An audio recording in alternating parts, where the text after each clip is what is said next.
Hello friends, welcome to our channel. ఈరోజు మన వీడియోలో కొన్ని జనరల్ క్లిప్పింగ్స్తో పాటు మనకు ఈరోజు సపోటా హార్వెస్టింగ్ అవన్నీ కూడా చూద్దాం. సో ఇంకెందుకు ఆలస్యం, స్టార్ట్ చేసేద్దామా?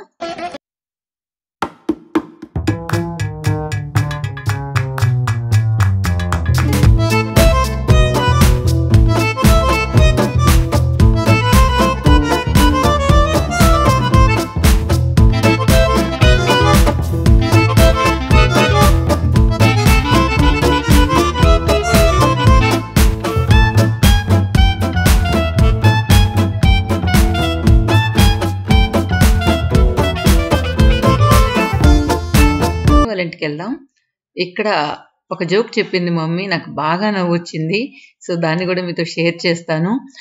సో మమ్మీ మాటల్లోనే చెప్పించి ఉండాల్సింది, కానీ నేనే చెప్పాను అన్నమాట. ఇక్కడ మమ్మీ వాళ్ళ ఇంట్లో దాసాని పువ్వులు చూసారా, చాలా బాగున్నాయి కదా, కిందకి వాలిపోయి ఉన్నాయి. చిన్న కొమ్మ అయినా కూడా బాగా పూసింది అనమాట. ఈ కోడి అరుపులేనండి, తర్వాత దీని స్టోరీ ఏంటో చెప్తాను.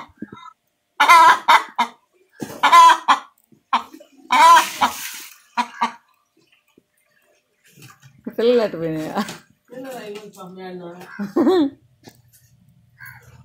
చూసారు కదా, ఇది కోడి పిల్లలు ఒక 4 పిల్లల్ని పిగిలింది అనమాట. సో మీరు ముందు కూడా చూస్తున్నారు.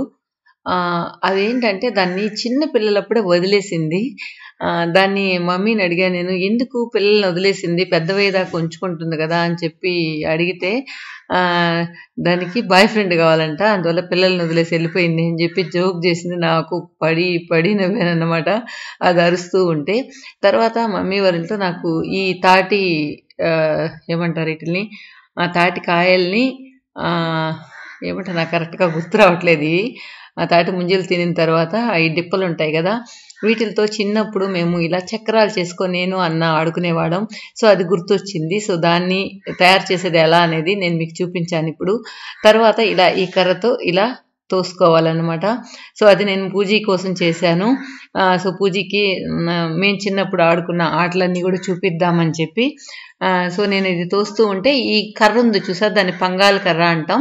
కానీ ప్రజెంట్ అయితే నా దగ్గర కరెక్ట్గా మెజర్మెంట్ ఉండేది అవైలబుల్గా లేదు. మమ్మీ నిమ్మ చెట్టుకు పెట్టుండింది అనమాట, ఆ కర్ర ఇచ్చింది, దాంతో తోస్తూ ఉన్నాను. బాగా దొలుతూ ఉంటుంది అనమాట. చూసారా, మమ్మీ ఐరన్ లేకుండానే శారీని ఈ విధంగా పైన ఒక దారం కట్టి దానికి అక్కడక్కడ క్లిబ్బులు వేసేస్తుంది. సో నీట్గా ఐరన్ లేకుండానే గంజి పెట్టి ఈ విధంగా ఆరేస్తుంది అనమాట. సో కాటన్ శారీస్ మీరు ఎవరైనా గంజి పెట్టుకోవాలంటే తీగ మీద కంటే కూడా ఎక్కడైనా తాడులాగా ఉండి కట్టుకుంటే కనుక ఈ విధంగా ఎక్కడ కూడా ఫోల్డ్ లేకుండా మనం చేసుకోవచ్చు. సో మమ్మీ కాటన్ శారీస్ అన్ని బాగా వాష్ చేసి ఈ విధంగానే ట్రై చేస్తుంది. సో అందుకే అందరిళ్ళకి గంజి అని వస్తుంది అనమాట. అందరిళ్ళు అంటే అందరు కాదు, అమ్మ దగ్గరికి పిన్ని వాళ్ళ దగ్గరికి మాత్రమే వచ్చి సో గంజి తీసుకుని ఈ విధంగా నీట్గా ఐరన్ చేసినట్లు ఆరేస్తుంది. ఇక మన ఇంటికి వచ్చేటప్పటికి మన సీనా మొత్తం కూడా క్లీన్ చేసేస్తున్నాడు అనమాట. చాలా గడ్డి పట్టేస్తుంది కదా. సో పాపం సీనాకి ఖాళీ లేదు వచ్చి క్లీన్ చేయడానికి, ఎందుకంటే ఊర్లో అంతా కూడా హార్వెస్టింగ్ కదా ఇప్పుడు. సో అందువల్ల సీనా బిజీ అన్నమాట. సో ఈరోజు మనకు రైస్ మిల్ నుంచి రైస్ దంపించుకొని వచ్చేసారు. సో ఈ విధంగా బ్యాగులన్నీ కూడా దింపి వాటికి మూటుకున్న ఆ కొసులన్నీ కూడా ఇప్పి కొద్దిగా ఆ వేడి చల్లారేంత వరకు అలానే ఉంచుతారు. తర్వాత కింద పోసి బాగా ఆరబెట్టినట్లు నీడలో ఆరబెడతారనమాట. అప్పుడు ఆ మిషన్లో ఉన్న వేడి అంతా కూడా వెళ్ళిపోతుంది. తర్వాత మళ్ళీ మనకు బ్యాగులకు వెత్తేసుకుంటారు. సో ఎప్పుడు పక్క ఊర్లో ఉందన్నమాట. మా ఊరు నుంచి ఒక 6 or 7 కిలోమీటర్స్ దూరంలోనే ఈ రైస్ మిల్ ఉంది. అక్కడైతే మనకు బియ్యం విరగకుండా బాగుంటాయంట. అందువల్ల మా ఊర్లో రైస్ మిల్లులు ఉన్నా కూడా అమ్మ అక్కడికే పంపిస్తూ ఉంటుంది. సో అక్కడికి పంపించిన తర్వాత ఈ బియ్యాన్ని ఈ విధంగా మాకు క్లీన్ చేసి ఇస్తుందన్నమాట. ఇందులో ఉన్న నూకలు కావచ్చు, రాళ్ళు ఏదైనా ఉంటే కనుక అన్నీ కూడా క్లీన్ చేసి, ఒకవేళ నూకలు వస్తే కనుక దాన్ని మనం ఇడ్లీ దోసకి వేసేసుకుంటాం. రైస్ మనకు మామూలుగా బయట మీకు బ్యాగులో ఏ విధంగా దొరుకుతుందో ఆ విధంగా నాకు చేసిస్తుంది అమ్మ. ఎందుకంటే నూకలు ఉంటే అన్నం చూయినట్లు వస్తుంది. అందువల్ల ఈ ప్రిపరేషన్ అంతా అమ్మ నాకు ఏ కష్టం లేకుండా చేసి పెడుతుంది. తర్వాత మన గార్డెన్ అంతా కూడా క్లీన్ అయిపోయింది కదా. సో మట్టి కూడా అంతా బాగా ఫ్రీగా లూజ్గా వచ్చిందనమాట. ఇక్కడ మనం ఒక మంచి పని చేద్దాం. అది నెక్స్ట్ వీడియోలో మీకు చూపిస్తాను. అది మేము ఏం చేసాం అనేది నెక్స్ట్ వీడియోలో చూపిస్తాను. ఇప్పుడు మనకు సపోటా కాయలన్నీ ఉన్నాయి కదా, సో వాటిల్ని మనం కోసేద్దాం.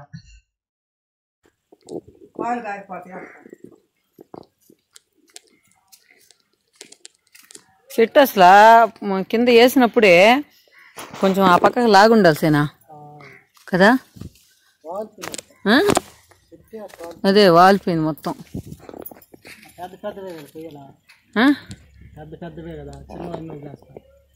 ముదిరినాటికి తెలుస్తుంది కదా నీకు, ముదిరినాటికు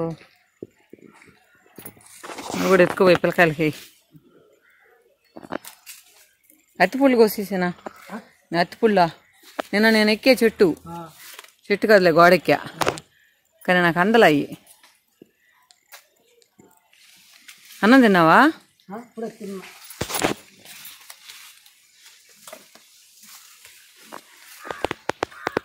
భద్రం అది కొమ్మ పిలుసుగా కానీ ఉంటుంది కింద ఏమంది అమ్మ రా.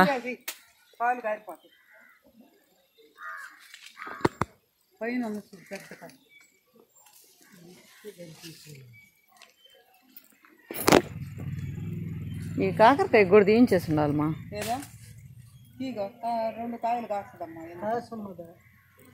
ఈ మూల మీరే వేసారు చెత్త, ఇదే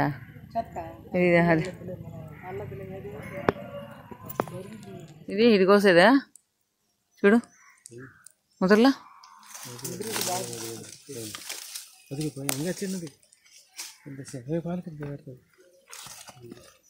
ఇదే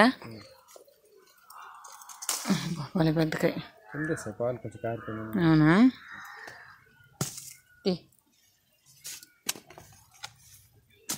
బా చెయ్యంతా పోలే.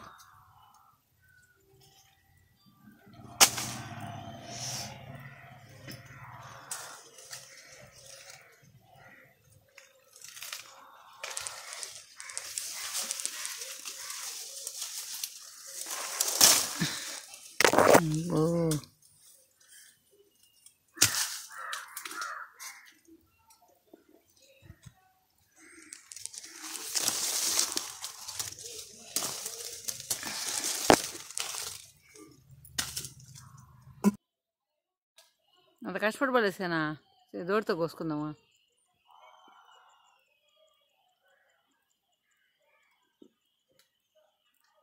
లేకపోతే ఇంచిరాదా కొమ్మ, పాలు భలే గారిపోతున్నాయి.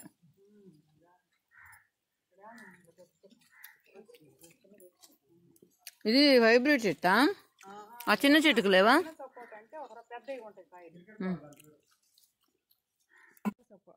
పైన బొబ్బరి అంతా బావాలి.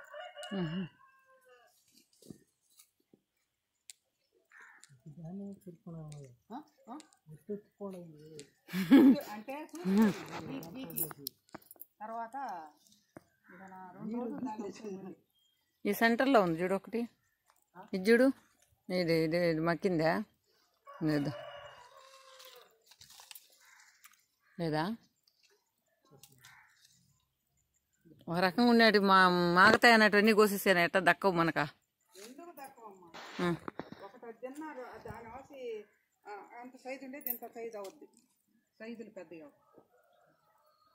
అతి చెట్టు అంతా తింటుండ సాల దాటికి. ఇది కూడా కోసేయి పైన అంతా కారుతాను. ఇది కూడా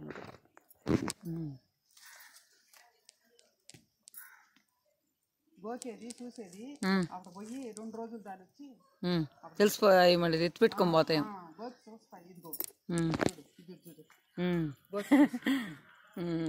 అట్ట గోగి చూస్తాయి. అప్పుడు మళ్ళీ టైం 2 రోజులు దాని వచ్చి కరెక్ట్గా గుర్తుపెట్టుకుంటాయి మళ్ళా.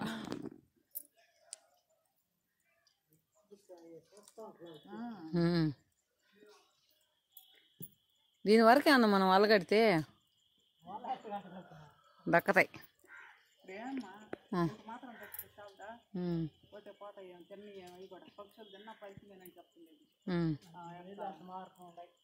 ఇప్పుడు అట్ట పక్షులు తిన్నా ఫలితమైనది, కోతులు తిన్నా ఫలితమే అనుకోవాలి మనం. వాటికి కూడా పాపమా వాటికి కూడా ఆహారం కావాలి కదా.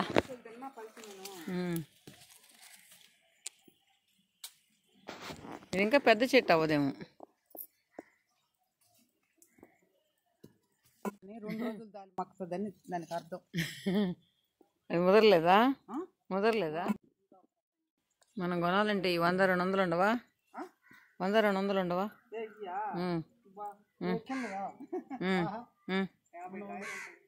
కాదు మా 100-200 రూపాయలు అన్నీ పొగేసినట్టు దొరుకుతాయి.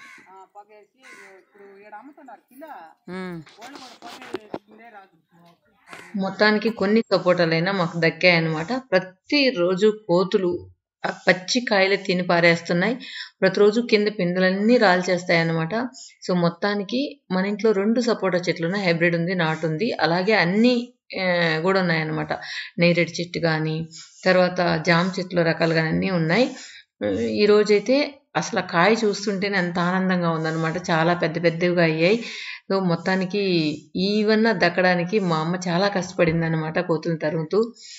సో ఇక మనం బయట చూసినట్లయితే ట్రాక్టర్ నిండా రెడ్ చిల్లీ ఉన్నాయన్నమాట.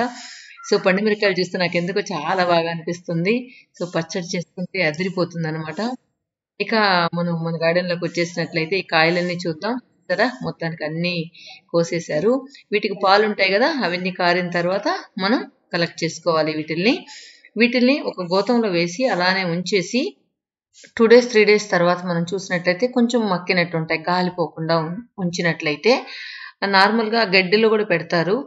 లేదా బాక్సులో మనం సిటీలో ఉన్న వాళ్ళైతే బాక్సుల్లో కాటన్ బాక్సుల్లో వేసి కింద లేయర్గా పేపర్ ఏదైనా పెట్టి అలా కూడా మక్కించుకుంటారంట. నాకైతే పెద్ద ఐడియా లేదు.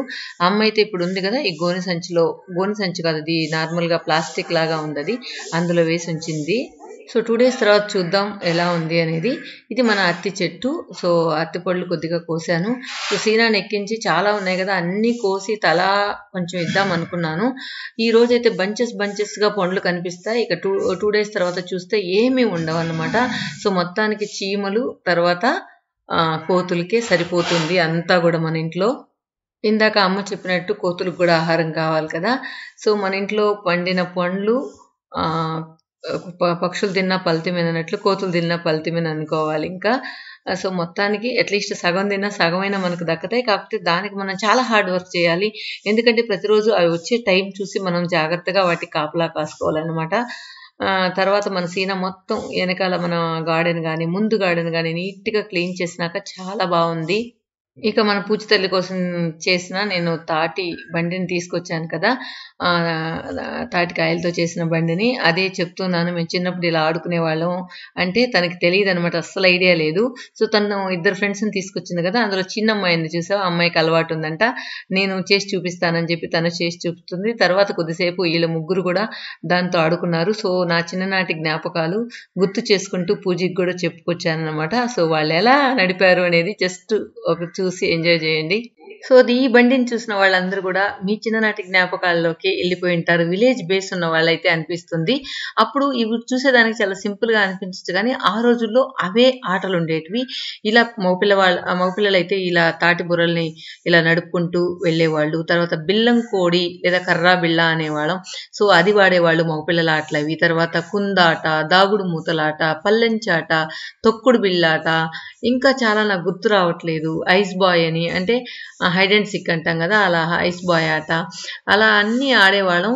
కాకపోతే ఆ రోజుల్లో ఎక్కువ మనకు ఎంటర్టైన్మెంట్ అయితే ఏమీ లేదు. ఇప్పుడైతే పిల్లలు సెల్లలు ఎత్తుకొని కూర్చొని టైం పాస్ చేస్తున్నారు, కానీ ఎవరికి వాళ్ళు ఇండివిజువల్గా ఎంజాయ్ చేస్తున్నారు. కానీ ఆ రోజుల్లో అందరూ పిల్లలు ఈవినింగ్ అయితే మా స్కూల్ అయిపోయిన తర్వాత అందరం ఒక దగ్గర కలుసుకొని, సో ఇప్పుడు చూస్తున్నారు కదా ఆ లైను అట్లీస్ట్ నాకు తెలిసి ఒక 10 to 15 మెంబర్స్ ఉండేవాళ్ళు పిల్లలందరూ కూడా.